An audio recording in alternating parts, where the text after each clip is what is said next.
Bene, buonasera, tutto a posto. No, io è la prima volta che torno nell'anno nuovo. Certo, quindi auguri, buon anno, anche se le feste sono passate, però sono auguri. Anche se noi invece ci siamo visti, perché poi dice che siamo troppo avanti. No, ma tu lo sai adesso, non è che voglio. Che c'hai un gessetto che facciamo. Non è che voglio rubare, scusami, non è che voglio rubare il palcoscenico al nostro collega Enrico Guarneri Litterio, ma tu lo sai, lui per dire semplicemente alla gente un po' più avanti, un po' più indietro, prende 3.500 deve euro giustificare questo suo guadagno, qualche cosa la fare, giusto? Non è che per forza. Buonasera. Auguri. No, allora, com'è andata Natale, Capodanno? Tutto bene. Poi noi parleremo più avanti di questa bella esperienza vissuta insieme con Gina Storini al carcere di Bicocca, ma è andata bene, abbiamo fatto spettacoli, serate in giro per la Sicilia, quindi tutto molto bene. Bene. No, adesso sai che è ricominciato tutto, il lavoro, la scuola. Ci sono non lo dire a Piera. I Volver. Ci sono i Volver. Buonasera, scusa, saluto un attimo il mio compagno di militare. Ciao. Ma io perché? Insomma, eravamo soldati assieme. Ho capito, ma io voglio capire una cosa, scusa. Se dietro le quinte cazzo accagnava in diretta, quindi non è che. No, la conosco davvero da tanto tempo. Se dovessimo andare un giorno ospiti in una trasmissione televisiva importante, in Rai, a Mediaset, non so, amici di Maria De Filippi, cugini della signora Falsapella. Perché amici da Savolosa, non è più bello, non ho capito. Ma tu che pensi? Che ad un certo punto la signora De Filippi ti fa fare quello che hai fatto ora, cioè te ne vai dal tuo amico, eravamo ma compagni. Non è più bello così, più spontaneo. Ma quella ti dà un colpo di marruggio sulla testa, scusa. Tu che scaglionero. Potevi dire che ci siamo conosciuti dal parrucchiere, no? No, dal barbiere, disgraziato, non è vero, dal parrucchiere. Io dico anche una cosa. Che c'ho la piazza al Calazzo. Io dico anche una cosa che invece probabilmente anche il bello di questa trasmissione è che è molto informale. Cioè, è vero. Allora, come ci conosciamo da tempo, io sono contento perché anch'io ho visto il video in televisione, siccome quando qualcuno della nostra città fa qualcosa e poi arrinesci, e poi si dice cunesci, arrinesci. Per cui sono contento, mi fa piacere, anche perché io avevo già detto a suo tempo. Ma lo sai che ci vai buona perché non fai la cantante, è vero o no? Te l'avevo detto tempo fa e quindi bene o male. Senti Giuseppe, io so che tu stasera vuoi anche cantare, ma lo faremo tra un po', perché visto che abbiamo i Negramaro facciamo una canzone che tu hai risistemato. Non ho fatto canzone dei Negramaro, però ho fatto quella degli Sugar Free che saranno con noi col disco nuovo il 24, il 21, lunedì 21. C'è questa canzone che poi quella famosa. Senti, cominciamo con qualche barzelletta. La barzelletta diceva siamo tornati tutti al lavoro. Anche perché siamo vogliosi di ascoltare qualche barzelletta, è vero o no? Dai, sali che faccia cagare. Così scaldiamo l'ambiente prima dei Negramaro. No, dicevo, siamo tornati a scuola, tornando a scuola, non si può fare a meno di raccontare la barzelletta, perché poi gli insegnanti non donnano tutti, perché poi c'è qua fatto Stravizi, c'è qua Pattiu che stava alle Maldive, sapete che restano un pugno di gente alle Maldive, insomma c'è qua mangiato assai e ora è una bella intossicazione, quindi qualche insegnante non si raccoglie, non si racamba e che arriva il supplente giustamente che insomma arriva, non conosce i ragazzi, fa qualche domanda, acchiappava uno a caso, un certo Falsaperla, Rosario, era seconda media, dice tu come ti chiami? Ci fa saperla cosa? Rosario. Ah, dice bravo, fa saperla Rosario. Quanti anni hai? Dice 18. Ah, 18 anni e sei in seconda media. Dice mie cose mi piace che me le imparo bene perché così faccio 2 anni, 1 anno, 2 anni, così imparo meglio. Bravo. Dice vabbè, conosciamoci un po'. Dice tuo papà che lavoro fa? Dice mio padre di giorno fa il muratore, la notte fa lampadine. Dice non ho capito, scusa. Mio padre di giorno fa il muratore, io non camanicola, un sistemato, un coppo di fracasso, abbiamo capito, il muratore ho capito, la notte fa lampadine. No scusa, non capisco che significa che di giorno fa il muratore e la notte fa lampadine. Dice non lo so, io saccio che dalla mia stanza sento a mia madre che ci dice mio padre, Cammello, ascolta sta lampadina che ne facciamo un'altra e non so che cosa significa. Dice la mamma, fermi, dice la mamma che mestiere fa? Dice mia mamma fa la sostituta. Ah sì? Dice in che senso? C'è la sostituta.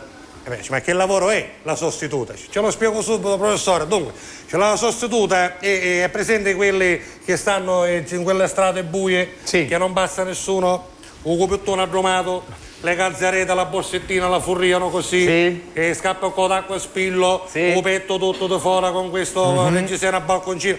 Ah, ci ho capito, ma quella non è la sostituta, cioè quella è la prostituta. No, la prostituta è mia sorella, mia madre quando non ci va la sostituisce. Ma no.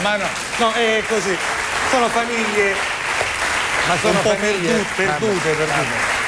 E no, sai Salvo, siccome mi chiedono le barzellette di sito esaurito, che non si possono raccontare. No, le barzellette di sito esaurito ascoltatele solo sul sito esaurito. Queste sono quelle un po' più raccontate. Io come stai mia moglie? Boh, tu che fai? Dici, bene, tutto a posto, dici, sai, ho 2 figli. Ah, 2 figli, mi ruoto, ne credi? Un mascolino e una femminile. Dici, bravo. Dici, ora sono grande, sai, un mascolo mi ha dato belle soddisfazioni. Cioè, un mascolo è diventato un avvocato, credimi, che al foro di Catania è rispettato, voluto bene da tutti. Ora io dico una cosa, Giuseppe, tu sei padre, hai 2 figlie. Non sono soddisfazioni. Volete mettere le soddisfazioni di un padre quando c'è un figlio che va bene, che riesce. Quando dice c'ho un figlio musicista dei Volver, uno si arricria la vita. Non ce l'ava a dire, i suoi genitori. Ci sono i genitori di Sebastiano, se non sbaglio, abbiamo un figlio che ha fatto i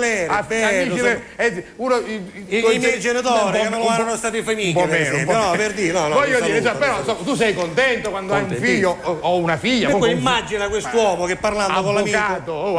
Avvocato. Bellissimo. Mio figlio è un avvocato numero 1, non un avvocato così. A Catania, voluto bene, rispettato. Mio figlio 110 e lode si laureato. Ah, c'è bravo, mi fa piacere. Ma come si fa a prendere 110 e lode? Si piglia, non lo so. Bello, si è laureato. Dice, ma c'è la figlia femmina. Ma dice, mio figlio ora ultimamente sta facendo una causa importante, che ci sono delle cause, sai, di Guido Rossi, che ce l'hanno data in mano a lui, perché lui è il miglior avvocato del suo studio. Numero 1. Ci ho capito. Ma tua figlia femmina invece che fa? Ora mio figlio, con i soldi che guadagna, Alfio si chiama mio figlio, Alfio. Bello, sai, si accattava magari una bella macchina, perché sai, guadagna un sacco di soldi. Uno che fa l'avvocato. Il figlio maschio ha avuto successo, ho capito? Dice, ma la figlia femmina, la piccerita, la femminile, che fa? Mio figlio, credimi, non è per male, guarda, io entro, che arrivo, io che non sogno nudo, traso al tribunale di Catania, mi riconoscono grazie a mio figlio. Quasi abbiamo capito. Sì. Ma tua figlia, la femmina, che fa? Senti, dice, tu sei un amico, a te lo posso dire. Dice, purtroppo, mia figlia è femmina, ci fa il mestiere più antico del mondo, vai, che te posso dire, sempre mie figlie, che fa, ammazzo, ci scippa la testa, a fuoco, hai detto una bussa, a bere un palazzo, che fa, ammazzo, non la posso ammazzare. Dice, allora, niente, che purtroppo fa questo mestiere, fa la prostituta, vabbè, cosa che capita, non è gioia, c'è un figlio avvocato, vabbè, c'è cose che, si sente, ma almeno a fare ne fa, ci do a lavorare, con sabato c'era una mano d'aiuto mia moglie. Ma non è possibile. Sempre una famiglia. E sono così. Chiudiamo e poi un'altra, sì. Chiudiamo. No, però vedi, scusa, tornando al discorso che avevamo fatto prima, anche la figlia alla fine dava per il papà era una grande soddisfazione. Certo, non sai come torna a nascere. No, e poi una brevissima, breve. Tu hai 2 figlie femmine? Sì, io 2 figlie femmine, già c'ero un bico, cannette di gamma, tutte e 2 come escono da casa. Sai perché te l'ho detto? Perché le ho sentite in radio l'altro giorno. Bravo, erano da me dalla Catania. E ho visto che già sei un po' gelosino, anche se sono piccoline. Abbastanza, perché c'erano complimenti, messaggi, poi insomma hanno bello sciringuagnolo. Sì, lo so. Alla radio, porca miseria, pare che ci avevano stato sempre, siamo rovinati. Ho capito. Siamo rovinati. Vabbè, le salutiamo. Sì. Ciao Anna, ciao Nina, mi raccomando perché le cannelle delle gambe, papà, occhio vivo, Tra l'altro fate l'applauso. Tra l'altro Anna e Nina sono anche gemelline, quindi gemelline. Praticamente fanno una specie di accoppiata vincente. E nonostante papà sono anche belline, nonostante sono figli me, vengono magari buone. Sono molto carine, è vero. Occhio vivo a voi e a chi si ingogna. Occhio a chi ingogna, sempre quel fatto c'è. Abbiamo trasmesso il papà siciliano. Il papà siciliano, esatto, che non è geloso, no, ci mancherebbe altro. Io sono esente. No, ma tu c'hai 2 figli maschi, vero? Come vi fuori attorno alla mia casa, a Reolete. C'ho una stanza affittata per i fatti miei a Cannezzaro, bella ortopedia, c'hai amicizi, mettiamo femore in trazione. Eppure si è molto gelosi anche dei figli maschi. Sì,